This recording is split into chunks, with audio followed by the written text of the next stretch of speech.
Ako, si Kuya, si Inay. Umuwi nga ho pala kami ng Bulacan para maki-birthday at binyag. Pagdating ng Giginto ay hinabot kami ng high tide. Buti na lang ay hindi ho ganoon kataas ang tubig ay kung hindi ay matatagalan kami bagong makarating. Pagkadating ng birthday yan ay lechon agad ang tinira. Una din ang buminyag diyan sa isa. Doon kami umuwi ng Laguna ay may nahuli na 4 na alimango yung aking tito. Kaya akin na din ho yung pinagmotor yung alimangong iyan. At bago nga ho pala kami umuwi ay kumain muna ho kami.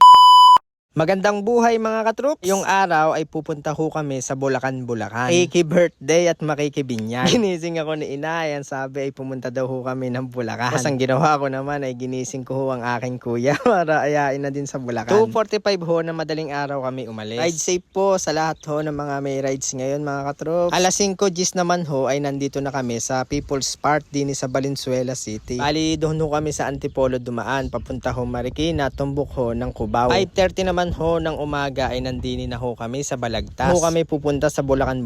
Bali kakaliwa ho kami. Pag kasi kanan, papunta ho iyan ng Malolos. At tinabot ho kami ng high tide din sa Panginay, Giginto. Kinausap ko kasi muna ang kuya ko diyan kung dadiretso kami kasi nga ho ay baha. Dahil may dumadiretso mga motor ay nagdiretso na din ho kami. Alas 5:50 ho ng umaga ay nandini na ho kami kung saan pinanganak ho si Inay. Dahil matagal-tagal ho siyang hindi nakauwi ay na-miss daw niya ho itong bayan nila. Saktong alas 6 ho ng umaga kami nakarating. Kaso walang tao kaya nagpunta ho kami doon sa dulo. Bali ireho ay lungos. Kaya pagkakadating-dating ho namin doon sa dulo. Kaya agad-agad ho ako nang hingi ng kape ay kaping-kape na ga. Yan nga ho pala yung pinsan ko mga katrops. Yung anak ho niya yung bibinyagan at birthday ho ngayon. Kwentuhan lang ho habang nagkakape. Si Inay ay tuwang-tuwa habang nagkakape at nakahuwi na sa kanyang bayan. Sinilangan. Pagkatapos magkape ay kakain lang ho kami ng aming almusal. Sinangag saka ho piritong itlog at spam. Ano si Insan Abi ay sabi ko wag nang pumasok ako ipangwa na lang niya ng alimango ng aking may uwi sa Laguna. Yan si Inay nagre-request ng talaba. Ay favorite ang talaba kaya ayan pinaguhugas na siya ng talaba ay para kay Inay. Ang gagawin daw niya diyan ay babanlian laang na mainit na tubig at kakainin na. Nung pagkatapos ng kumain ay pumunta na ho kami doon sa resort kung saan gaganapin yung birthday at yung binyag. At nakakita kami ng court kaya nag-shooting muna ho kami saglit. Ay kala mo naman may shooting. Ay buti na lang talaga ay nakakatsamba. Ay pagdating naman sa iyo ay hindi ako makakatsamba. Ay talagang sa iyo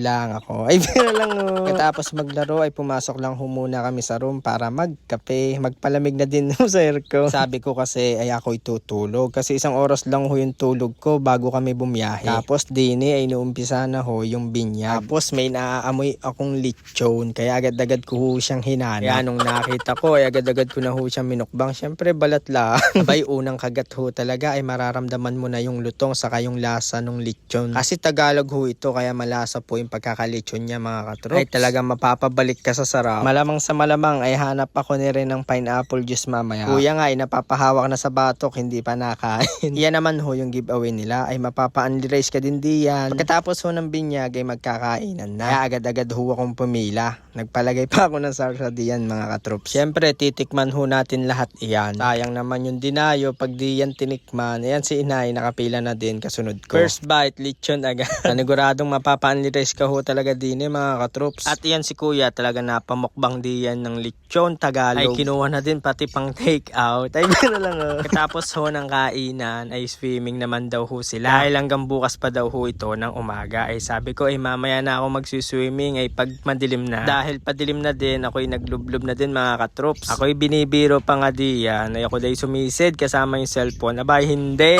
Ay waterproof naman daw. Ay paano daw matitest kung di ko ilulublob? Ay ang sabi ko ay hindi na kailangan itest. Ay kasarap naman ho ng tubig. Ay hindi ho malamig. Ay hindi rin ho mainit. Sakto lang ho talaga. Kaya talaga mapapaswimming ka diyan ng matagal. Ahon lang ho ako saglit para mag-chop-chop noong lechon Tagalog. Yan naman yung kakainin ko ng hapunan. Wala nang kanin-kanin. Wala nang sauce. Ay talagang papapakin ko lang talaga iyan. Siyempre biro lang ho yun. Ay magkakanin ho talaga ako diyan. Kinabukasan ay umuwi na ho kami doon sa Longos. Sabi ni inay ay dumaan lang daw muna kami diyan at magpipicture siya. Ay syempre magpapapicture na din ako. Diyan lang ulit kami dadaan sa bayan nila mga katrops bago makapunta doon sa Longos. Kaya nung pagkakadating ko ho ay nagtimpla agad ako ng 3 kape. Sa kuya, kay inay at saka ho sa akin. Alay kung gusto mo ho talaga ng matapang ay siya'y mapaibig ka na sa akin. Ay biro lang ho. Kung gusto mo ho matapang na kape ay syempre magpatimpla ka na sa akin. Dini na ho ako nagkape sa labas para makita ko ho yung pispan. Tapos dumating ho yung aking tito na meron hundalang alimango kaya agad-agad ko ho siyang tinignan. Ali 4 na piraso ho yung dala niya. Sabi ko ay baka madadagdagan kahit 10 pa para 14 ho yung aking uuwi sa Laguna. Ingat lang ho talaga sa paghawak niyang alimango ay pag nasipit kasi niyan ay talagang kakapit at kakapit ho talaga sa iyo iyan. At iyan ho yung 4 na iyan, yung po sila ay magkakapatid mga katrops. Yan ho si Tobe, Tito John, Tita Julie, saka ho si inay. Ito linggo ngayon kaya inaya ho kami ng Tita Julie. Tapos sabi niya ay pabeblesingan na din daw niya yung mga motor namin. Kaya yan ho sa kuya motor saka ho yung sa akin ay pinablesingan na din po. At yan naman ho si Jeff, ayan tatakpan ho niya ng plastic yan timba na meron ho lamang alimango. Bali magmumotor lang ho yung alimango mga katrops. Pag ho kasi maglalakad eh baka ho saan pa mapunta yan, baka sa iba pa mapunta. Ay pero lang ho. Bago ho kami umuwi mga katrops ay kakain daw muna kami sa labas dahil birthday ho nung aking pinsan. May birthday na kahapon, may birthday pa ngayon ay talaga naman ay busog na busog bago umuwi. Ayan at magpipicture daw muna ho yung magkamukhang magkapatid. You know? Tapos kainan na. Tapos ho ng kainan ay agad-agad na ho kaming umuwi ng Laguna. Ali nung pumunta ho kami ng Bulacan, simula ho Laguna to Bulacan, ang tinakbo ho namin ay 3 hours and 20 minutes. Yung palang helmet ni ina, yun na yung akin, ay nagpalit kami. Hindi daw ho kasi kasya sa kanya yung isa. Paggasolina lang ho kami din eh, hindi ko lang ho alam kung saan lugar na yan. 1:45 naman ho ng hapon kami umalis doon sa Bulacan. 5:20 naman ho ng hapon ay nandini na ho kami sa Pililla Rizal. 6:20 naman ho ng hapon kami nakarating din sa Lumban, Laguna. Nakikita ko pa lamang yung Lumban marker na yan ay napapakape na ako. Ay gustong gusto ko na magkape. Kaya nung pagkakadating ay agad-agad ho ako nagkape. 6:25 naman ho ng hapon kami nakarating din sa akin. Bilang lumabas agad yung isang alimango kasi chinek ko kung buhay pa. Ay buhay pa mga katrops. Bukas ko na ho yan lulutuin mga katrops. Doon ko ho siya lulutuin sa bukid. Safe po tayo nakauwi mga katrops. Maraming salamat ho sa inyo mga katrops. Love love!